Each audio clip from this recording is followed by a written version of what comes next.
The galaxy had belonged to the Empire for as long as anyone could remember. Its fleet stretched from one end of the stars to the other, and its banners hung over thousands of worlds. To most species, the Empire was eternal, undefeatable, and unshakable. Its admirals spoke with arrogance, its soldiers with cruelty, and its rulers with complete confidence that nothing could rise against them. Humanity was nothing more than a footnote in their long history, a defeated race, erased and forgotten, or so they believed.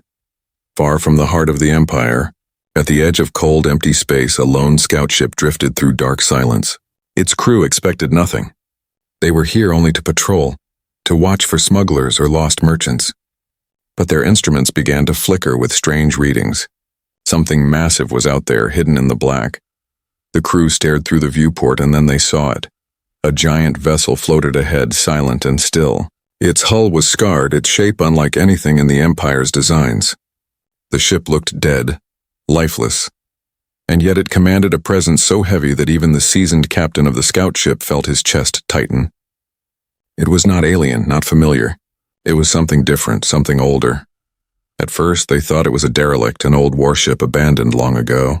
But when the captain checked the records, nothing matched. The Empire had never built anything like this. The hull markings were faint, eroded by time, but they were clear enough for the scanners to trace. Letters written in an extinct tongue, carved into steel that still endured. The language was human. The scout crew fell into silence. Humanity had been destroyed centuries ago. Their cities had burned, their fleets had shattered, and their leaders had begged for mercy before being crushed under the Empire's heel. Not a single human colony had survived. Every record said the same. Humanity was gone, finished, and yet here was proof that something had remained. The captain sent a message up the chain of command, his words uncertain but urgent. Within hours, the Empire's admirals gathered in council. They laughed when they first heard. To them, humans were insects barely remembered. The idea that a dead human warship could matter seemed ridiculous. But when the first images arrived, their laughter faded. The ship was no ordinary craft. It dwarfed most modern battleships. Its design was strange, brutal, and efficient. It looked like a weapon forged in desperation. Built not for beauty or prestige, but for survival, the admirals studied the details with growing unease. "This is nothing but junk," one said. "It drifts because it is powerless." "Then why does it still exist?" another whispered. "If it were powerless, why has time not torn it apart? Why does it still float whole after centuries?" No one had an answer. The Empire could not allow such a relic to remain. It was a matter of pride. If the galaxy learned that one human weapon had survived, it would be an insult to the Empire's strength. They decided at once. The warship must be taken or destroyed. A fleet was ordered to move. Not a small patrol, not a few destroyers, but an entire strike force. Dozens of ships supported by carriers and heavy cruisers. At the head of this force stood one of the Empire's greatest admirals, a man who had never known defeat. He accepted the mission with a smile, certain it would be easy. In his mind, the warship was nothing more than a broken tomb drifting in space. He would seize it, drag it back to the capital, and display it as proof that the Empire's enemies always fell. But as his fleet prepared to depart, strange reports trickled in. The scout crew spoke of shadows on their sensors, of signals that echoed through their comms, strange whispers that made no sense. One officer swore he had seen lights flicker across the warship's hull, as if systems were waking for the first time in centuries. The admiral dismissed these stories as fear. Yet even he felt an unease as he studied the image of the human vessel. There was something in the way it floated, something almost alive in its silence. The journey took days. The fleet cut through the darkness, engines burning bright, banners of the Empire gleaming. They moved with arrogance, sure of victory before the battle had even begun. But as they neared the edge of space, where stars thinned and shadows grew long, a heavy quiet settled over every ship. And then they saw it. The warship hung before them, larger than they had imagined. It was not drifting aimlessly, but facing them directly, as though it had waited. Its hull was cracked and worn, but its presence filled the void with an unnatural weight. The admirals on their bridges felt small before it, as though they were children gazing at some ancient beast. For a long moment, no one spoke.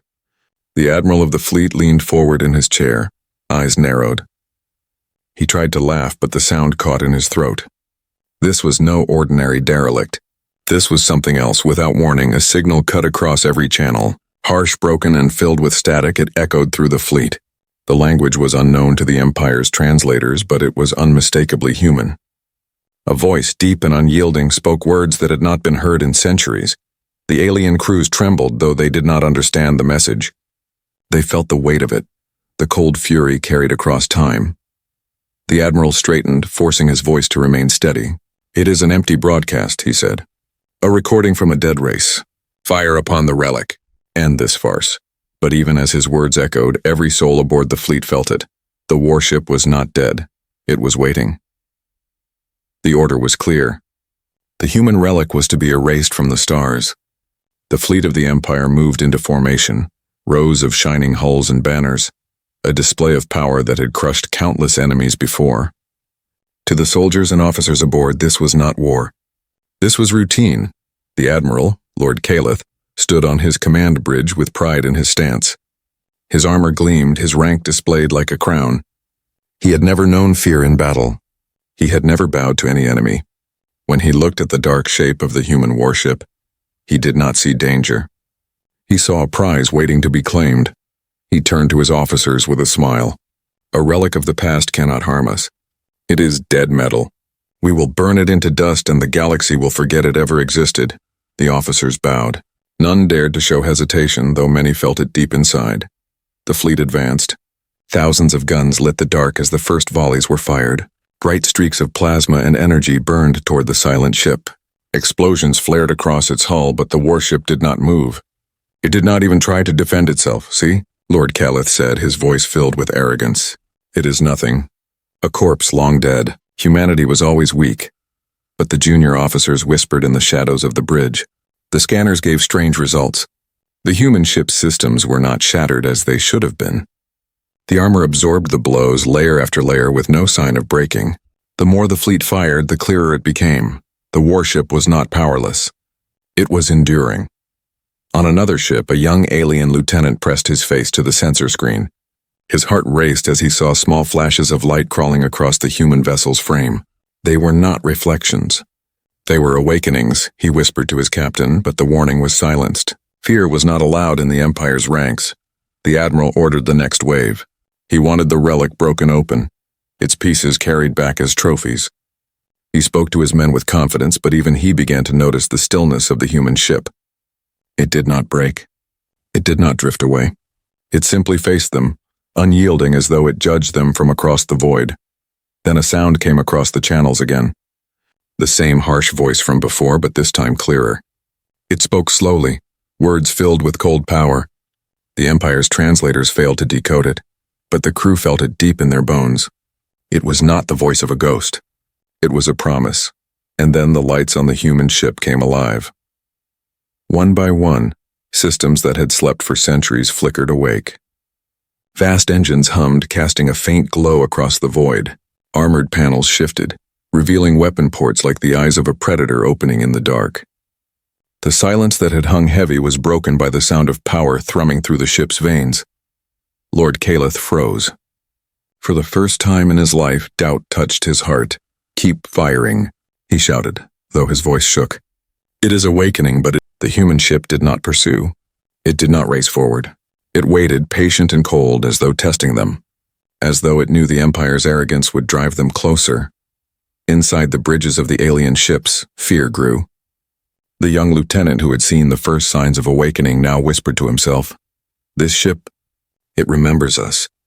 It remembers the war." But his words were drowned by the Admiral's command, "Advance." Lord Calith roared, "For the Empire!" And so the fleet pressed forward into the jaws of something they did not understand. The human warship turned, its hull glowing faintly as more systems came to life. Its shadow stretched across the stars like a storm rising from the past. The relic was not only alive, it was ready. The first strike, the fleet of the Empire filled the void like a wall of fire. Thousands of ships locked into formation, their weapons glowing with power. To the watching stars it seemed unstoppable, but to the human warship it was only prey. On board the alien ships, tension spread like poison. Officers shouted orders, but their voices carried a sharp edge. Crews obeyed, but their hands trembled as they worked the controls. Even without translation, they felt the meaning of the human voice that had echoed across the channels. It was not the sound of a ghost. It was the sound of an oath carried through centuries. Then the warship moved. It had been still for so long that many believed it could not. But now its vast engines flared with pale blue light, and the relic glided forward with a grace that defied its size. Its hull gleamed as systems awakened fully. It did not race. It did not rush. It advanced like a predator certain of its kill. "Open fire," Lord Calith shouted.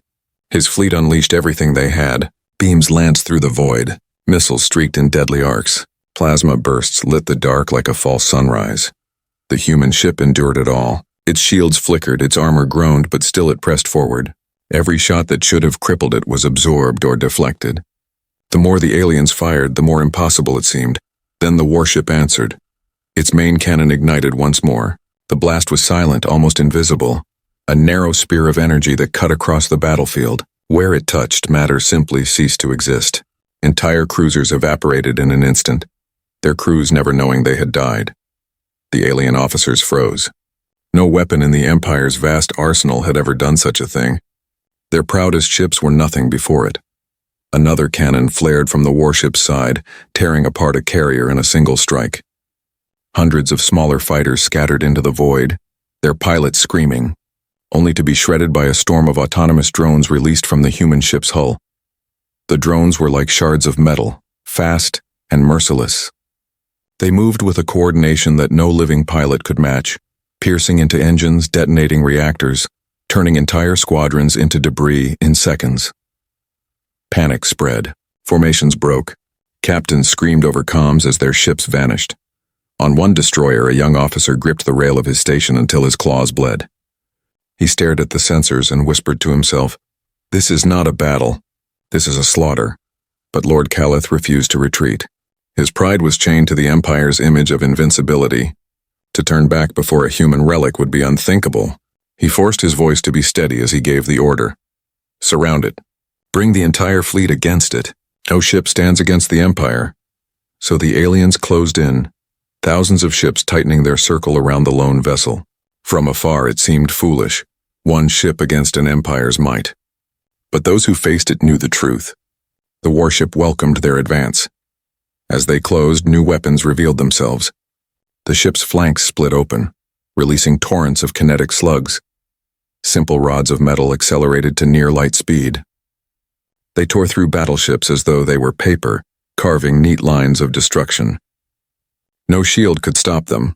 Every alien officer knew the design of these weapons. They were primitive, crude. But here, in the hands of humanity's last warship, they became perfect. Simple death given impossible speed. The fleet screamed in chaos. Half the formation was already gone, their wreckage floating like grave markers in the void. The other half broke under fear. No discipline, no orders, no pride could hold them steady. Still, Lord Calith stood unyielding. His face burned with rage, not fear. "Hold your lines," he roared. "This ship is one against thousands. Do you not see? It cannot last forever." But even as he spoke, another human weapon came alive. A pulse of raw energy swept outward. It was not meant to kill, it was meant to cripple. Systems across dozens of alien ships went dark. Engines shut down. Weapons froze. Entire vessels drifted helplessly as the warship moved past them, ignoring the powerless, hunting only those who could still resist. The alien lieutenant who had first noticed the ship's awakening stared at his dead controls, tears filling his eyes. "It does not fight like us," he whispered. "It fights as if it knows us. It was built for us. For this moment, the battle no longer belonged to the Empire. It belonged to the relic." One by one, the Empire's proudest ships fell. Fire burned across the void, wreckage spinning in silence. The warship did not pursue glory. It did not roar in victory. It killed with precision, with patience, with the cold certainty of something forged for this single purpose. At last, the Admiral's voice cracked. For the first time, he felt it, the truth pressing against his chest like a weight. This was not a relic. This was vengeance carved into steel. The Empire's greatest fleet, gathered in arrogance, was being erased by the hands of the very species they had sworn into extinction, and the warship was only beginning. Humanity's revenge, The battle no longer looked like a clash of fleets. It looked like history itself breaking open. The Empire had marched into the void with its banners proud and certain, but now the banners burned among the wreckage of broken ships. The human warship moved with cold purpose. Every strike was exact. Every shot found the enemy's weakness. It fought not like a machine, but like something that remembered. The patterns of its attacks were not random. They were written in knowledge of the Empire itself. On the flagship of Lord Calith, silence gripped the officers. No one spoke, though alarm screamed across the deck. The Admiral's pride, once sharp as steel, was now heavy and brittle. He had sworn that numbers would bring victory, but numbers meant nothing here. The warship did not care about numbers. It cared only about destruction. From its flanks, swarms of drones cut through space like living blades. They targeted command ships first, severing leadership before striking the rest. Every admiral, every captain who dared to shout orders, found their vessel shredded into dust. In minutes, the command net of the Empire collapsed. Ships fought alone, confused and terrified, their discipline gone. They fired wildly into the dark, hitting allies more often than their enemy. But the human vessel never wasted a shot. Each cannon, each beam, each burst of kinetic fire was deliberate. The warship fought with a calmness that felt like cruelty. Among the alien survivors, horror grew with every moment. This was not simply a battle between technology. This was a warship that had been designed for one purpose: vengeance.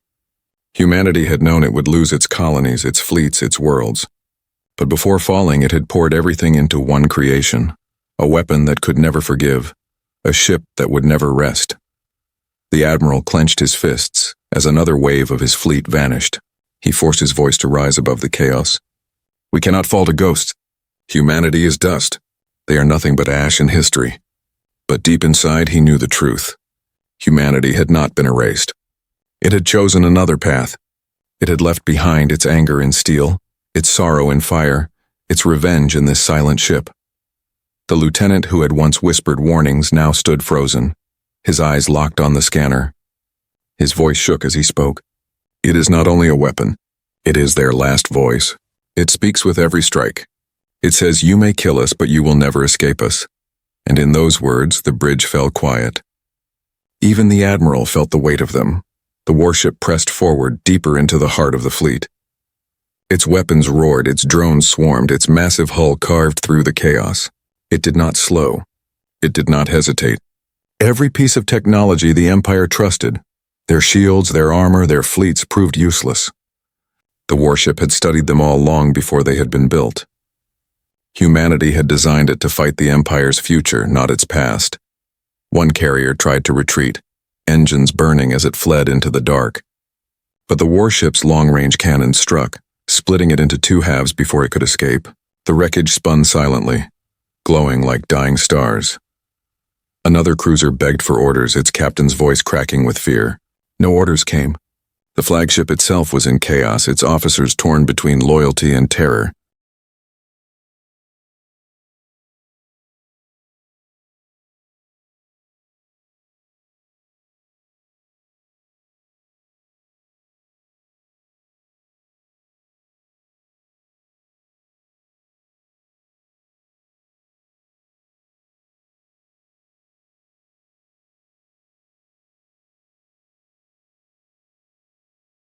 Lord Calith roared, his pride refusing to yield. "We will not run. The Empire does not bow to the ghosts of vermin." But as he shouted, the warship's drones cut through another line of battleships. The enemy was not vermin. The enemy was not weak. The enemy was vengeance itself, sharpened across centuries. At last, the Admiral's words rang hollow. He saw it in the eyes of his crew. They no longer believed him. They no longer believed in the Empire's invincibility.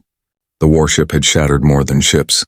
It had shattered faith, the lieutenant whispered again, though no one asked him to. This is not only their revenge, it is their justice. They built this ship to make sure their death would never be forgotten. Outside, the warship continued its path. Each strike of its weapons was like a heartbeat, steady and merciless. Ships burned, fleets fell, admirals died, and still the warship pressed on. It did not chase survivors. It did not waste time on glory. It destroyed only what stood in its way, as though guided by a code written long ago. The Empire's greatest fleet was collapsing. The void, once filled with shining banners of pride, was now filled with burning wreckage and drifting bodies. Humanity's warship had turned the galaxy's strongest armada into ashes, and still it did not stop. The Admiral lowered his head. For the first time in his long career, he felt small. His pride, his certainty, his empire, all seemed meaningless in the face of one truth. Humanity had died, but its vengeance lived. The silent departure, the battle was over. Where once a proud fleet had stretched across the stars, only silence remained. Broken ships drifted without power, their shattered hulls glowing faintly in the dark. Fires burned where air still clung, casting a dull orange light on the endless black. The Empire's banners, once carried like symbols of eternity, floated as torn scraps among the wreckage, and at the center of it all, the human warship stood. Its massive frame loomed quietly, scarred but whole. Weapons that had burned with fury now dimmed, drones returning to hidden ports like shadows fading at dawn. The warship did not chase the few survivors who limped away into the void. It did not pursue the crippled ships that begged for mercy. It simply drifted, its engines humming softly as if satisfied with what it had done. On the bridge of Lord Calith's flagship, silence was heavier than grief. Officers stared at broken screens at the dying lights of allies. No one spoke. No one dared. The Admiral stood rigid, his jaw clenched, his eyes burning with something that was no longer pride. He had commanded the Empire's greatest fleet. He had believed in its unshakable power, but before him floated a single relic, a ship from a race his empire had sworn extinct, and it had destroyed everything he commanded. The lieutenant who had whispered warnings finally spoke, his voice trembling. "It is finished. We are broken." The warship did not fight for victory. It fought to remind us, humanity is not gone. Humanity remembers. The Admiral turned sharply, anger flashing in his eyes, but he could not argue. The truth was written across the stars in every burning wreck. Far from the flagship, survivors whispered the same fear. Across damaged cruisers and crippled destroyers, alien soldiers asked one another the same question. If one ship survived, how many more were waiting? The warship began to power down. Its engines dimmed, its weapons folded away. It returned to the silence it had known for centuries. No broadcast followed, no words of triumph, no message of warning. It did not need them. The message had already been carved into the minds of every living witness. It had shown the galaxy that humanity's defeat was not complete. The warship turned slowly, drifting back into the empty dark. Its shape faded into shadow, until only its outline remained against distant stars, and then even that was gone. For a long while the survivors stared into the silence, waiting for it to return, but the void remained still. The warship had left as if it had only awakened for this moment, only long enough to strike and then return to its endless sleep. In the Empire's capital, word of the disaster traveled fast.